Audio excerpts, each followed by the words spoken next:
LOS40. Well, hi Sam, how are you? I'm good. How are you? I'm fine. Thank you very much for being here talking to me, and thank you for your time, of course. Thank you for having me.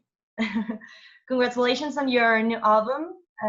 It's been 3 years since the last one, The Thrill of It All.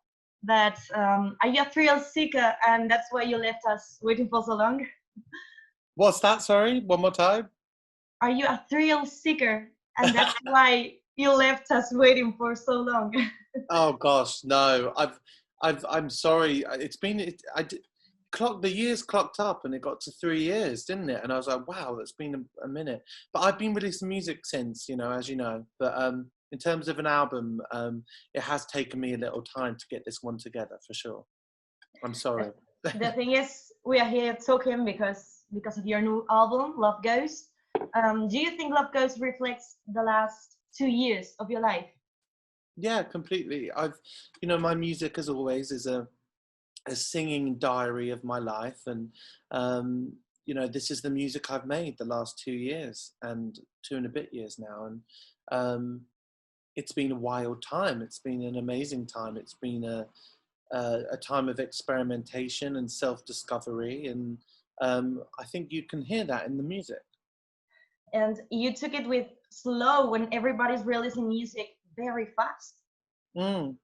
Yeah, no, I think naturally I'm always going to work at my own pace, I think that's always important.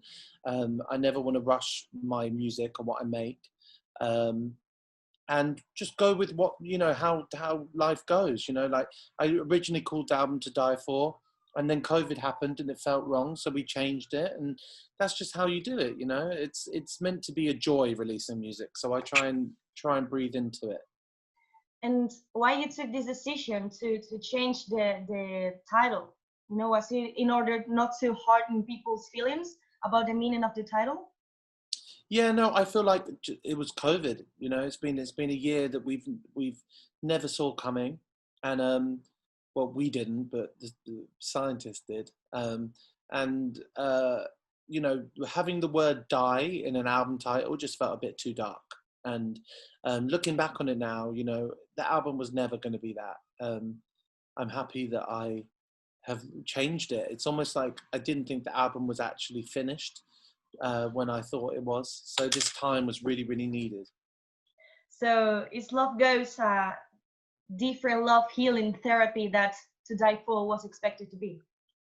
It's a little bit different. I'd say it's a tiny bit softer, actually. And I've added a few songs onto the record that I think have just opened it up a little bit more, and that it needed to be a fully fledged record. I was in such a busy time of my life when I announced To Die For that I think I needed this whole period to sit back and rest and live with the music. I've been listening to your album, and from the beginning to the end, the album is an ode to youth. But what have been your inspiration to create this album? Like music from your childhood? Oh yeah, I think pop music in all forms I've been listening to. The art of pop music for me is creating a simple melody, a simple thought and feeling, and trying to make it universal. And it's been really, really fun to write with some of the best pop writers in the world on this record, and really explore that, and also test myself as a singer a little bit, and not sing, as big as I can all the time, and try and hold it in a little bit. It's been really, really cool. Diamonds was your last single. You named this song this way because you miss Rihanna as much as we do. Oh my God, of course, yeah, I do. I can't wait for her new record to come out. She needs to hurry up. I can't live another year without it. Well, that's a joke, but it's a fabulous song with a great production. So congratulations on that. Thank you. But what I like the most is the lyrics, like "My heart's already been sold." How was this song born? How was working with Us Go and Shutback? Oh, it was incredible. It was a fun day. In my head, when we were writing this song, I was playing a character, and I was being sassy, and it was really, really enjoyable to step out of my own shoes and just have fun.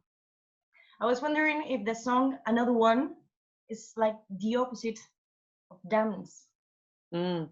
Another one for me is my favorite song on the record. It's a song where I'm almost pretending to be okay, pretending to be over someone when actually I'm being bitter deep down. And I just love the dance and cry element to this song. I can really move to it and dance to it, but also it provokes so much emotion within me, and I just adore it. And talking about the production, I think you have taken some risks in Love Goes. Was born from a session with Labyrinth, right? Yes. It's a very different song in this album, but such important one to name the whole album. So do you think your fans will be surprised? Oh, I hope so. It's a weird song. There's some weird music on the record. I really hope they hear that and they're like, what? Because it was meant to be like, what's going on? But it was so fun to do. It's so fun to have in your ears, to go on that journey.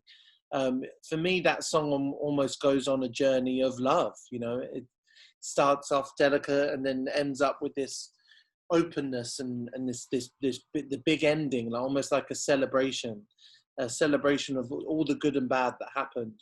I love that song so much. If you don't mind, I'd like to talk about last year, because you came out as non-binary. Of course, and yeah. I have to thank you for that, because I think you became a role model to other people who can do that, or they who don't dare to come out. We have a lack of that, and I don't know if it's a matter of bravery, but I'd like to ask you if that's affect you somehow in your career the last year, in your sales or in your personal life. Oh my God, thank you, by the way, for saying that. It's affected every single aspect of my life. I think I've always been non-binary. I've always felt the way I have. But I think when with being in the public eye, and with my music being known everywhere, and me being known pretty much around the world,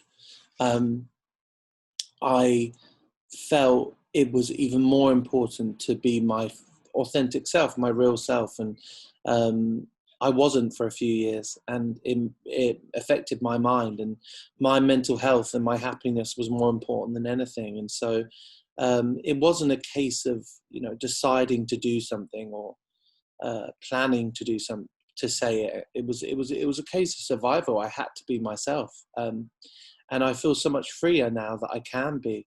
I still struggle all the time. We live in a world, you know, where the world's pretty transphobic and it's pretty homophobic. And I didn't really realize how transphobic it was until I came out as non-binary. And I got a tiny taste of what it could be like. I didn't realize how bad it was, you know, and I'm white. Being a black trans woman in this world must be incredibly hard right now. And it's opened up my eyes to a whole different level of experience and understanding and knowledge, and I'm very thankful for that. And if me coming out has been able to help anyone, then wonderful, absolutely wonderful. I think it's so important to talk about this, and it's like all on the spectrum, right? Yeah, we all are, and I don't think, you know, what all trans people are asking for in this world is very, very simple. It doesn't require anything from anyone else other than empathy, understanding, and kindness and love. That's really all it requires. But that is a lot to ask from some people, apparently.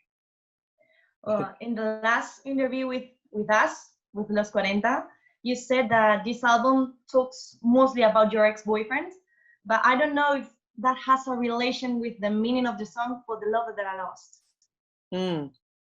Well, actually, I wrote this. I did write For the Lover That I Lost. I did actually write about my ex, in a very dramatic way. I remember just having this this idea of laying roses on the ground. but as you listen to it, and after Celine, you know, this song Céline Dion sang on her record, and it's her song. I'm covering a Céline Dion song now, and whenever I sing this song, I think about Céline singing it for her husband who passed, and it's not my song, it's Céline's song. And Great inspiration, Céline. I sing this song on the album as an ode to Céline. Well, unfortunately, this year we can't enjoy your shows in live, but you announced your first and only show in 2020 in Abbey Road Studios. I would like to know, what can we expect from that? Are you planning any surprise? Oh, I'm so excited. It's kind of my dream setup for a show, because I get stage fright a lot. So there won't, all the audience will be there online, but not in front of my face, which will be great. So I won't get too scared. And I have some surprises, and I've been rehearsing really hard, and it's going to be a really, really exciting show to do. It really is. It's going to be beautiful, and it's going to be a real sharing of music and chatting as well about the album. I'm really, really, really can't wait. Yes, because of this situation, we have to do shows online. What do you think about this virtual situation? Do you know what? As of right now, I think anything that we can get that's entertainment or music in any format is incredible. Of course, I miss performing in front of people, and I wish that we could be back there.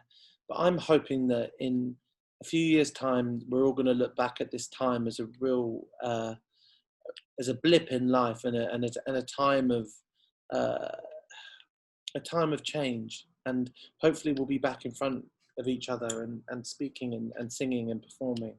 But I think we just got to embrace what we have, at this time, and what we can do. I hope so. I hope to see you very soon in life.